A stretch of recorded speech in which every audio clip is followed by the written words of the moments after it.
আমায় যদি মনটি দেবে, দিও দিও মন, মনের মধ্যে ভাবনা কিন্তু রেখো সারাক্ষণ। আমাদের মনে ভাবনা চলে, ভাবনার গতি কখন যে কোন দিকে মন নেয়। একলা হয়ে দাঁড়িয়ে আছি তোমার জন্য গলির কোণে, ভাবি আমার মুখ দেখাবো, মুখ ঢেকে যায় বিজ্ঞাপনে।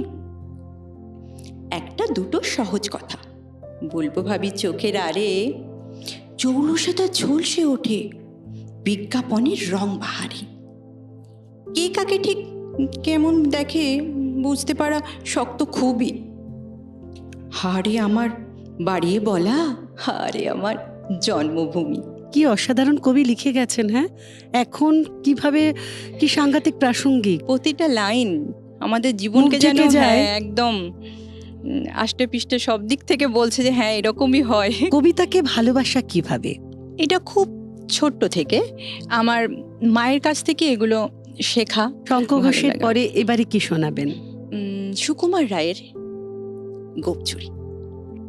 হেড অফিসের বড় বাবু, লোকটি বড় শান্ত, তার যে এমন মাথার ব্যামো কেউ কখনো জানতো? দিব্যি ছিলেন খোশ মেজাজে, চেয়ারখানি চেপে একলা বসে ঝিমঝিমিয়ে হঠাৎ গেলেন খেপে। আঁতকে ওঠেন, হাত পা ছোড়েন, চোখটি করে গোল, হঠাৎ বলে গেলুম গেলুম, আমায় ধরে তোল।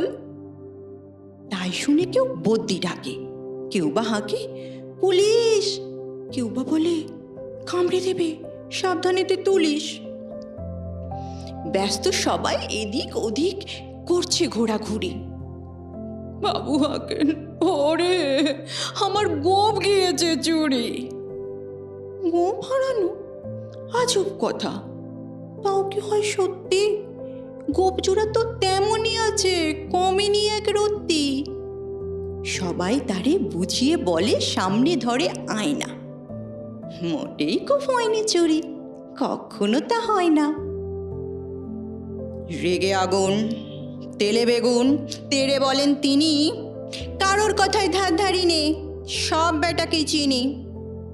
নোংরা ছাঁটা, খ্যাংরা ছাঁটা, বিচ্ছিরি আর ময়লা, এমন গোপ তো রাখতো জানি শ্যাম বাবুদের গয়লা। এ গোপ যদি আমার বলি, করবো তোদের জবাই। এই না বলে জরিমানা লিখলেন তিনি সবাই। ভীষণ রেগে বিষম খেয়ে লিখে দিলেন খাতায়, কাউকে বেশি লাই দিতে নেই, সবাই চড়ে মাথায়। অফিসের এই বাঁদরগুলো মাথায় খালি গোবর, গোপ জোড়া যে কোথায় গেল কেউ রাখে না খবর।